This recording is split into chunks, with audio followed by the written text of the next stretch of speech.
지난주 설교 제목 한밤중의 노래였죠. 내용도 기억하십니까?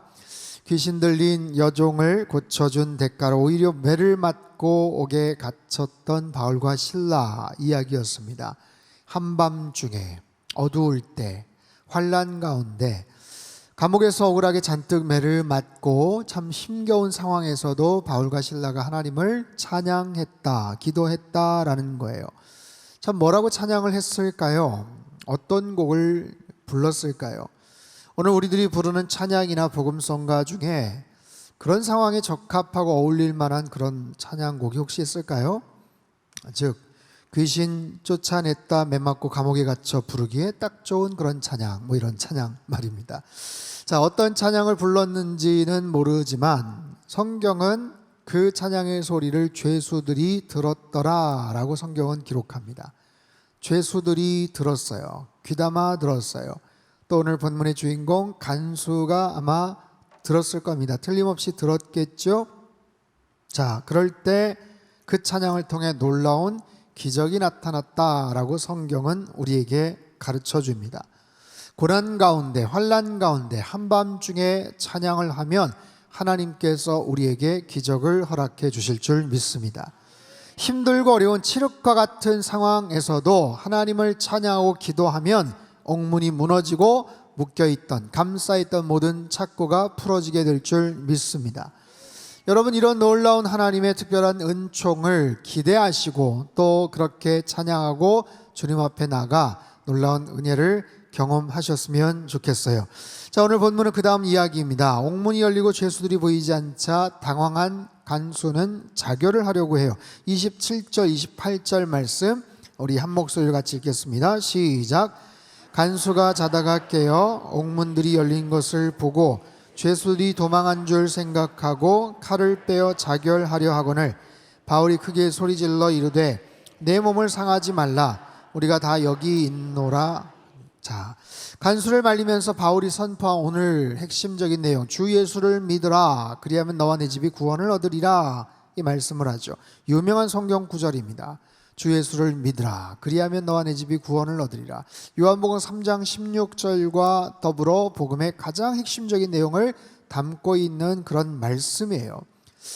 혹시 기억들을 하시는지 모르겠는데 오래전에 버스 정류장 거기 승차장 옆에 보면 위에 조그만한 천막 같은 것들, 작은 천막 같은 것들이 있어서 비도 피하고 그렇게 승객들을 이렇게 좀 이렇게 보호해 줄 수 있는 그런 자그마한 천막 같은 게 있었어요. 그래서 인근 교회의 후원을 받아서 거기에 어느 교회 그렇게 써 있고 거기에 성경 구절이 주로 적혀 있었는데 이 성경 구절이 참 많이 적혀 있던 걸 저는 기억을 합니다. 주 예수를 믿으라, 그리하면 너와 내 집이 구원을 얻으리라.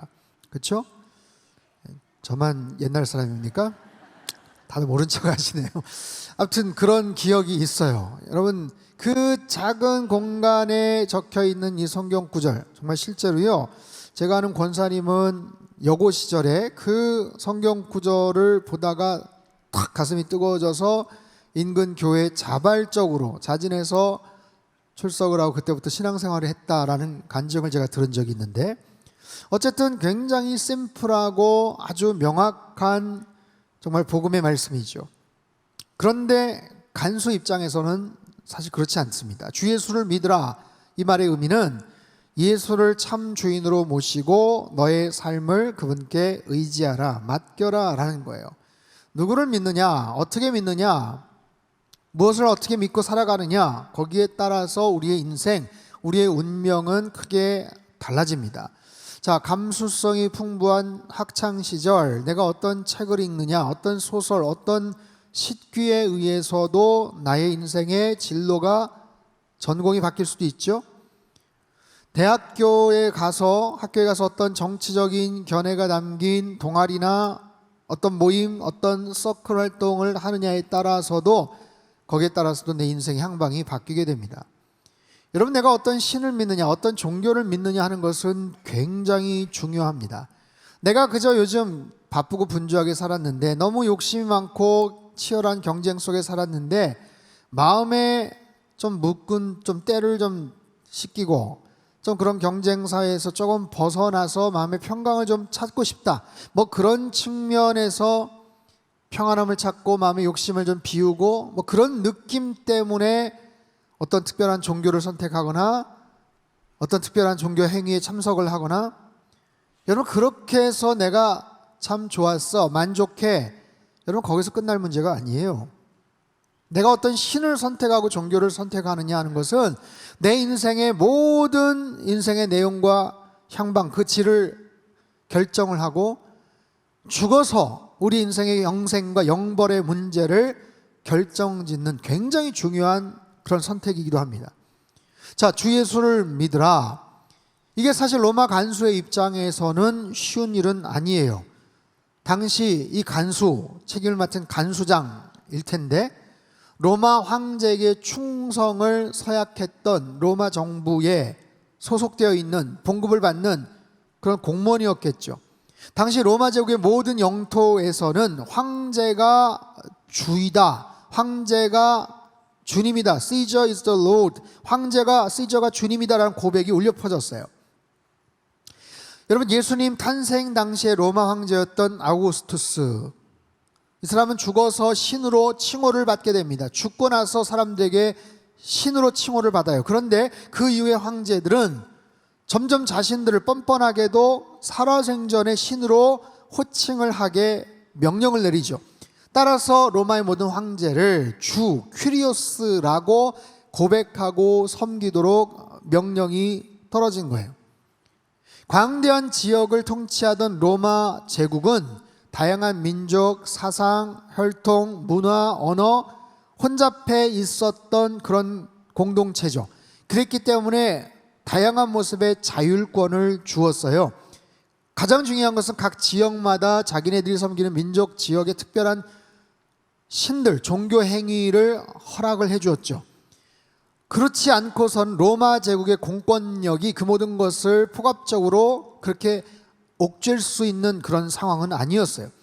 하지만 그렇다고 방임하고 자율권을 준다고 해도 무조건적으로 다 풀어줄 수는 없는 거예요. 그렇기 때문에 로마 제국에 속해 있는 모든 백성들은 1년에 한두 차례 공식적으로 그 황제를 Caesar is the Lord, 주인으로, 마치 주님으로 그렇게 고백하면 그 외의 나머지 종교적인 행사나 그들의 신앙적인 행위는 그냥 자율적으로 허락해 줬다는 거예요.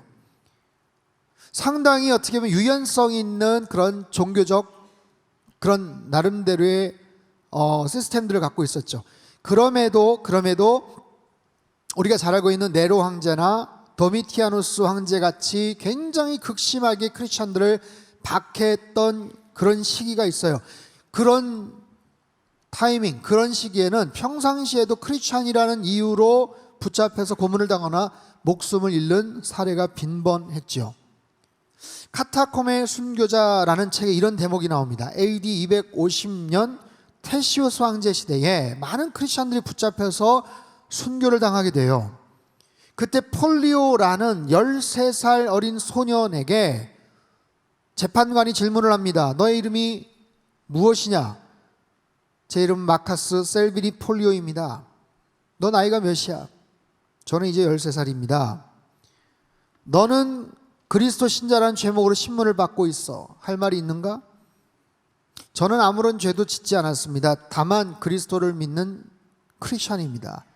그리고 여러 사람들 앞에서 이렇게 고백하는 것은 최고의 기쁨입니다. 재판관이 막 화가 나는 거예요. 크리스천이라고 한 것 자체가 반역자라고 시인한 것과 같다. 어린 소년이 말합니다. 저는 반역자가 아닙니다. 다만 크리스천입니다. 제국의 법률은 크리스천이 되는 것을 사형으로 금한다. 네가 크리스천이기 때문에 너는 죽어야 돼. 하지만 너는 어리다. 너를 동정한다. 그래서 어리석은 미신을 버리고 현명한 역사를 가진 우리 종교의 마음을 바쳐라. 소년이 말합니다. 저는 싫습니다. 나의 주님을 부인할 수 없습니다. 화가 난 재판관이 마지막 기회를 준다. 이 잔을 가지고 와서 제단에 붓기만 하면 돼. 하지만 저는 주님을 부인할 마음이 없습니다. 그래, 그럼 할 수 없구나. 네 말이 너의 운명을 정했다. 이 녀석을 사형에 처하라. 어린 13살짜리 폴리오는 극형에 처해져 목숨을 잃게 됩니다. 여러분, 사도 바울 시대에도 마찬가지예요. 로마 황제 외에는 주가 없다는 것, 로마 황제만이 퀴리오스이고 주인이 되신다는 절대적인 신념과 그 고백을 이 눈앞에 있는 간수가 말할 수 있다는 것 쉬운 것 아닙니다. 흥미로운 사실은요, 이 간수가 자다가 지진에 놀라서 벌떡 깼다고 말하죠. 눈앞에 옥문이 텅 비고 죄수들이 사라진 것을 보자마자 칼을 빼서 자결을 하려고 해요. 성격 참 급한 사람인데, 성격이 급해서 그런가? 뭐 그럴 수도 있겠지만 그만큼 날이 선 군기가 바짝 들은 상황이기 때문에 그랬을 거예요. 특별히 죄인을 놓치면 간수가 대신해서 목숨을 잃게 되었어요. 단순한 엄포나 경고가 아니라 끔찍한 형벌과 무서운 처벌이 기다리고 있기 때문에 책임을 추궁당하고 고문을 당하기 전에 스스로 목숨을 끊고자 했던 그런 폭압적이고 그런 강압적인 두려움에 사로잡혀 있던 상황입니다. 이런 상황 속에서, 이 서슬시프런 상황 속에서 로마 황제의 언명을 어기고 황제됨을 부인하고 예수를 주님으로 고백한다? 이건 쉬운 일이 아니에요. 당시 그 도시는 빌립보입니다. 로마 제국 하에서 잘 나가던, 정말 승승장구하던, 로마 제국의 찬란한 영광과 막강한 권력이 꽃피우던 그 지역에 안정된 공무원이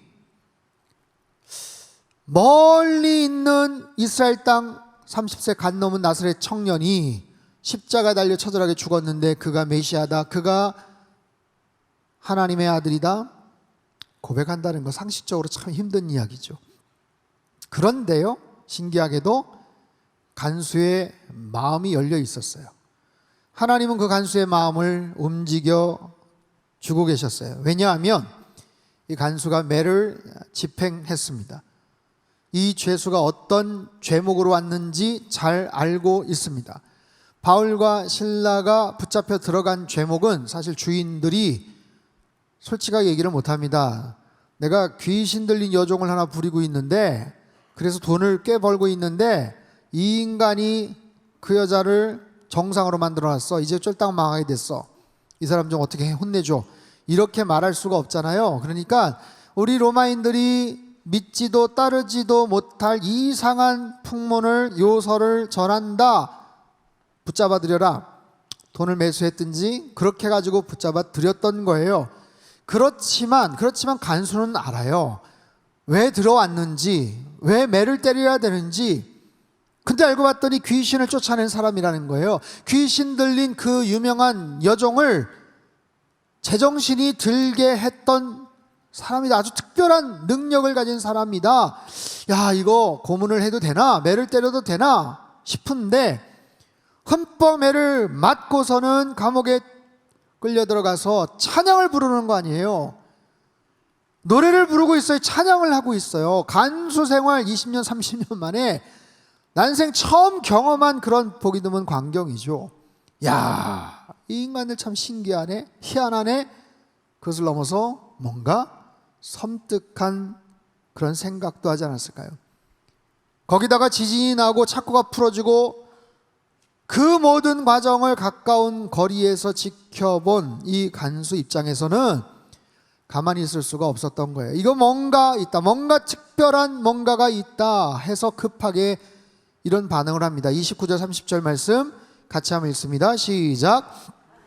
등불을 달라고 하며 뛰어들어가 무서워 떨며 바울과 실라 앞에 엎드리고 그들을 데리고 나가 이르되 선생들이여 내가 어떻게 하여야 구원을 받으리까 하거늘. 자, 무서워 떨며, 이것은 부들부들 떨었다라는 뜻이에요. 바울과 실라 앞에 납작 엎드립니다. 묻습니다. 선생님들, 제가 어떻게 해야 구원을 받겠습니까? 라는 거예요. 선생님이라는 표현, 호칭을 씁니다. 자신을 가르쳤던 스승이나 은사는 아니지만 뭔가 함부로 할 수 없는, 뭔가 조심스러운 그런 마음을 담아서 선생들이여 라는 거예요. 자, 여러분, 무엇을 할 수 있는가? 예수님을 잘 믿으면 존경을 받게 되는구나 라는 거예요. 다시요. 내가 예수님을 잘 믿으면 상대방이 나를 함부로 대하지 않는구나, 상대방이 나를 무시하지 않는구나 라는 거예요. 이들은 그저 로마법에 의해서 태형을 당한 죄수들입니다. 불과 몇 시간 전만 해도 처절하게 고문을 당하지 않았습니까? 죄수에 불과한 거예요. 함부로 여겨지기 마땅한 그런 대상이에요. 그런데 지금은 무시당하지 않고 있어요. 자, 적용. 우리 삶 속에서 혹시 누군가에게 무시당하는 일들이 있습니까? 어떤 특정한 상황에서 까닭 없이 나를 함부로 여기고 무시를 당하고 나를 좀 함부로 생각을 한다. 어떻게 대해야 될까요? 여러분, 내가 성공을 해서 좋은 가방을 메고 다니고 좋은 차를 끌고 다니고 그렇다고 해서 바뀔 수도 있겠지만 삐뚤어진 그 시선은 웬만해서 잘 바뀌지 않아요. 대신 방법이 있습니다. 내가 예수님을 잘 믿는 사람이 되는 거예요. 크리스찬들이 세상 속에서 정말 예수님 가르침대로 잘 살아가는 거예요. 그러면 함부로 손가락질 당하지 않습니다. 그러면 조롱당하지 않습니다. 함부로 여김받지 않아요. 자, 잠언서 3장 1절에서 4절 말씀 우리 한 목소리 같이 읽습니다. 시작. 내 아들아, 잊어버리지 말고 내 마음으로 나의 명령을 지키라. 그리하면 그것이 내가 장수하여 많은 해를 누리게 하며 평강을 더하게 하리라. 인자와 진리가 내게서 떠나지 말게 하고 그것을 네 목에 매며 내 마음판에 새기라. 그리하면 내가 하나님과 사람 앞에서 은총과 귀중히 여김을 받으리라. 아멘. 자, 하나님 말씀 따라 살고 예수님 잘 믿으면 장수의 복을 누리게 되고 평강을 얻게 되고 인자와 진리가 떠나지 말게 하고 하나님 사람 앞에서 그런 모습으로 신실하게 살면 소중히 여김을 받으리라. 귀중히 여김을 받으리라. 여러분, 예수님 잘 믿음으로 말미암아 사람들 앞에서 칭찬받고 사람들 앞에서 인정받는 그런 삶을 살아가시기를 축복합니다. 자, 보십시오. 그런데 왜 간수는 뜬금없이 구원에 대한 질문을 훅 던졌을까요? 어떻게 해야 내가 구원을 받겠습니까? 라는 질문이에요. 가만히 생각해 보면 이 간수가 생각하는 구원의 개념과 우리가 이해하고 있는 구원의 개념은 조금 다른 것 같아요. 이 간수가 생각하는 구원은 단지 자신의 이 난처하고 곤란스러운 상황에서 어떻게 하면 해결할 수 있습니까? 벗어날 수 있습니까? 그런 의미예요. 우리가 알고 있고 바울이 전하고자 하는 그 구원의 그 포괄적인 본질적인 개념, 죄와 죽음에 대해서, 인생과 고난에 대해서, 영생과 천국에 대해서 그걸 질문하는 게 아니죠. 그저 간수는 급한 대로 임시방편적인 그 난처한 상황에서 벗어나기 위해 물어보는 거예요. 어떻게 하면 이 상황에서 벗어날 수가 있겠습니까? 구원을 묻습니다. 이건 본질적인 게 아니죠. 여러분, 세상에 많은 사람들이 질문을 던집니다. 굉장히 중요한 급박한 상황에서 뭔가 질문을 던지지만 그 질문에 대해서 답을 찾는 것도 쉽지 않고 때론 질문 자체가 잘못되어 있을 때도 되게 많아요. 여러분, 세상 사람들이 때론 기독교에 대해서 폄하하고 함부로 여기죠. 교회 다니는 모습을 보면서 뭐라고 조롱을 하죠. 아직도 교회를 다니냐? 이해가 안 된다는 듯 말하죠. 하지만 정작 그들에게 물어보십시오. 뭔가 특별한 대안을 갖고 살아가는 것 아니에요. 정작 크고 작은 어려움과 고난과 문제 앞에서, 절망 앞에서 제대로 해결하지 못합니다. 때로 특별한 해법을 갖고 있는 것도 아니에요. 평소에는 굉장히 쿨한 척하고 멋진 사람처럼 행동하지만 막상 그의 삶 속에 그의 가정의 본질적인 치명적인 문제를 만나게 되면 아무런 해법이 없어요. 아무런 해법이. 그렇지 않습니까? 여러분, 세상이 구원의 방법을 제시하는 것을 보셨어요? 이렇게 살아가는 것, 이것이 인생의 가장 중요한 덕목이다, 가치다, 진리다 말하는 거 보셨습니까? 언제나 문제 제기는 하죠. 조롱하고 원망하죠. 비방하고 그렇게 정죄하죠. 때론 어떤 처해진 상황에서 날카롭게 비판은 할지언정 본질적인 궁극적 해결책을 제시하지는 못해요. 참된 구원과 자유를 알지 못한다고요. 해결하는 것 같지만 그저 죄된 행동들을 스리슬쩍 은근슬쩍 합리화시켜버릴 뿐입니다. 이렇게 저렇게 이상한 말들을 써가면서 뭐라고 변호를 하고 뭐라고 둘러댑니까? 피의자는 음주나 약물 중독으로 인한 심신미약 상태였습니다. 그래서요, 죄가 없다는 거예요? 말할 수 없는 나쁜 행동을 해놓고 심신미약이었을 뿐입니다. 이게 말이나 되는 얘기입니까? 이걸 죄라고 말하기는 좀 그렇고, 어린 시절의 상처 때문입니다. 부정적 환경 때문입니다. 세태의 흐름 속에서 어쩔 수 없는 선택이었습니다. 자신의 취향이나 기질의 이유 때문입니다. 요리조리 말장난처럼 그렇게 피해가는 거예요. 그러면서 각자의 소견에 옳은 대로 행동할 뿐입니다. 절대적인 기준, 절대적인 하나님의 법령에 대해서 무가치하게 생각하고 그것을 배척하고 살아가는 사람들의 인생에는 철저하게 자기 생각, 자기 고집, 자기 욕망에만 사로잡혀 살아가는 마치 사사기 시대의 주인공들처럼 살아가는 거예요. 사랑하는 성도 여러분, 세상은요 결코 완벽한 답을 알지도 못하고 제시하지 못해요. 뭔가를 이야기하지만 언제나 편파적이고 부분적입니다. 언제나 이기적입니다. 자기 중심적입니다. 그럴듯하게 타인을 배려하고 인권을 얘기하고 약자를 보호하는 척하지만 그 속내를 들여다보면 변질된 욕심이 얼마나 많은지 몰라요. 그리고 늘 임시방편적이죠. 옳아 보이지만 그 정책이 조금만 시간이 지나고 나면 그 법령 때문에 더 많은 피해자들이 생기게 마련이라고요. 이처럼 세상이 말하는 구원, 진리, 해답, 가치들 언제나 한쪽으로 기울어져 있거나 공정하지 못할 때가 참 많아요. 하지만 우리 주님께서 우리에게 주시는 말씀이 생명의 말씀, 영원한 생명의 말씀으로 우리에게 주시는 이 온전한 복음의 가치들, 온전한 이 진리들, 여러분 이 말씀을 붙잡고 말씀 따라 늘 살아가시기를 주님의 이름으로 축복합니다. 여기에 정답이 있고 여기에 우리가 살 수 있는, 우리가 형통할 수 있는, 우리가 행복할 수 있는 가장 중요한 궁극의 비밀이 이 안에 담겨져 있는 거예요. 자, 오늘 본문 31절 32절 말씀을 우리 큰 목소리로 같이 읽겠습니다. 시작.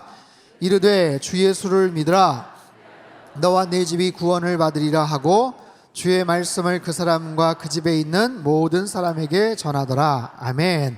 주 예수를 믿으라. 그리하면 너와 너의 집이 구원을 얻게 될 것이다. 예수님을 주인으로 모시면, 예수님을 고백하고 인정하고 살아가면 너와 내 집이 구원을 받게 될 것이야. 너의 인생에 변화가 생기고 너의 가정에 변화가 생기고 네가 일하는, 너가 속해 있는 모든 일터와 세상에도 구원의 영향력이 전달될 것이다. 이 구원의 소식을 접한 간수와 가정에 어떤 변화가 생겼나요? 33절 34절 같이 읽습니다. 시작. 그 밤 그 시각에 간수가 그들을 데려다가 그 맞은 자리를 씻어주고 자기와 그 온 가족이 다 세례를 받은 후 그들을 데리고 자기 집에 올라가서 음식을 차려주고 그와 온 집안이 하나님을 믿음으로 크게 기뻐하니라. 아멘. 그와 그 온 집안이 하나님을 믿음으로 크게 기뻐했다라는 거예요. 크게 기뻐했다. 간수는 바울의 말에 예수님을 영접합니다. 그리고 세례까지 받아요. 집으로 데리고 가서 맞은 자리를 씻어주고 정성껏 음식을 대접합니다.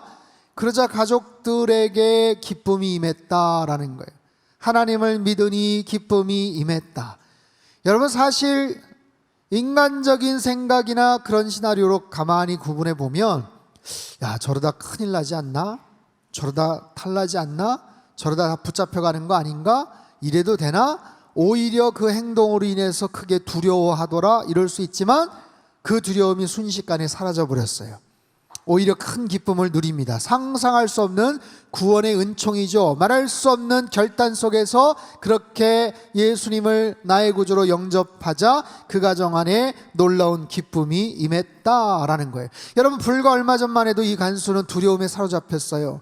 오죽하면 그 두려움으로 인해서 스스로 목숨을 끊으려고 했던 사람 아니겠어요? 가족도 있고 가정도 있었던 사람인데 얼마나 그 극심한 두려움에 사로잡혔으면 그랬겠습니까? 그런데도 불구하고 주인이 바뀌니까 인생의 주인이 바뀌니까 주님께서 그의 인생에, 그의 가정에 하늘의 평강을 더하여 주시더라라는 거예요. 여러분, 과거에 황제가 주인이었어요. 무슨 주인이에요? 주인이긴. 여러분, 오늘 시대에도 예수님이 아닌 또 다른 많은 대상을 자기 주인으로 고백하고 모시고 그렇게 쫓아다니며 살아가는 사람들 인생들이 얼마나 많습니까? 내 스스로가 주인 되어 살아가는 사람들이 얼마나 많습니까? 돈을 주인으로, 명예를, 권력을 주인으로 그렇게 섬기며 살아가는 사람들이 얼마나 많습니까? 여러분, 그런 인생에 평안이 있습니까? 자유함이 있습니까? 기쁨이 있습니까? 잠시 잠깐의 쾌락이나 그런 희열을 줄지는 몰라도 궁극적으로는 그의 인생에 찾아오는 불안과 염려와 근심, 걱정, 두려움이 어떻게 해결할 수가 없어요. 실존적인 인생의 그 모든 문제든 예수님을 나의 구세주로, 나의 주님으로 고백할 때만이 온전하게 해결되는 줄 믿습니다. 사랑하는 성도 여러분, 우리 인생에 예수님이 나의 인생의 구세주가 되셔서, 여러분 인생의 주인이 되셔서 오늘 본문에 나와 있는 이 간수와 그 가족처럼 여러분 심령 가운데 하늘의 평강이 임하게 되기를 주님의 이름으로 축복합니다. 하나님께서 주신 하늘의 기쁨으로 가득 찬 인생 되기를 바랍니다. 여러분, 지난 한 주간 어떠셨나요? 마음속에 기쁨이 있었습니까?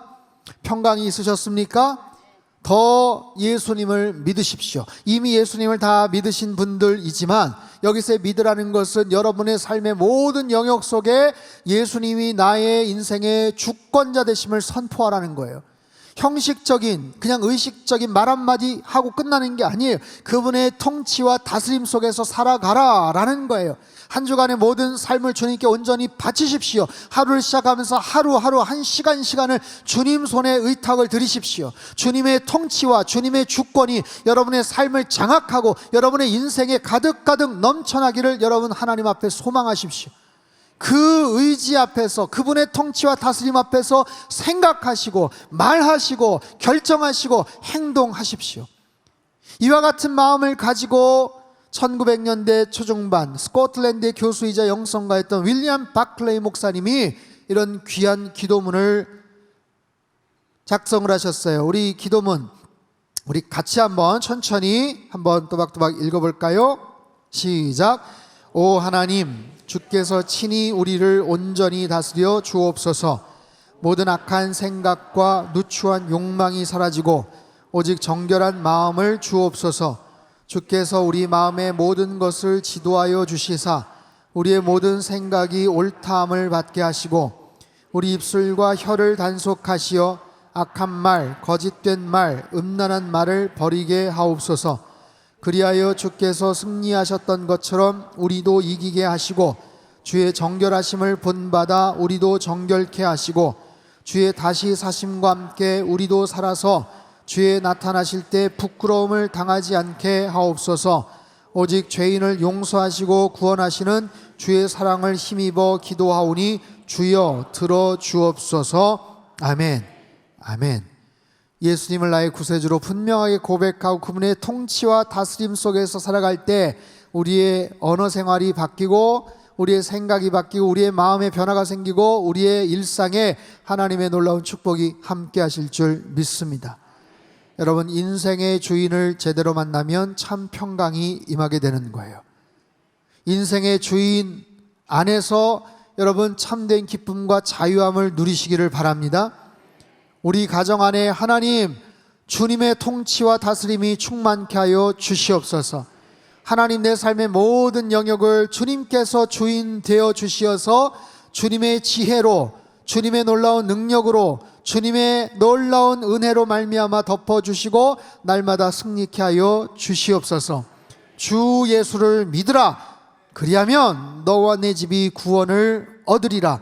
여러분, 일상에서 이 구원의 놀라운 능력이 사건으로 나타나고 이 놀라운 구원의 축복이 우리의 삶의 구석구석에서 현실로 나타나서 이번 한 주간도 주님 바라보며 동행하며 승리하며 사시기를 주님의 이름으로 축복합니다.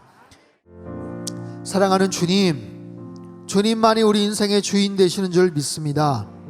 그 어떤 것도 내 인생의 핸들을 잡을 수 없습니다. 돈이든 명예든 쾌락이든 나의 혈기와 욕심이 내 인생의 핸들을 잡고 함부로 운전하지 않게 주님 막아주시고, 주님께서 내 인생의 주권자 되어주셔서 주님의 완전한 통치와 완벽한 다스림 속에 살아가는 하루하루의 삶이 되게 도와주시고, 그분 안에서 참된 평강과 은혜와 소망과 자유함을 날마다 누리며 살아가는 우리 가정이 되게 하시고, 우리 하루하루의 모든 삶의 일과가 되도록 축복하여 주옵소서. 존귀하신 예수님의 이름으로 기도합나이다. 아멘.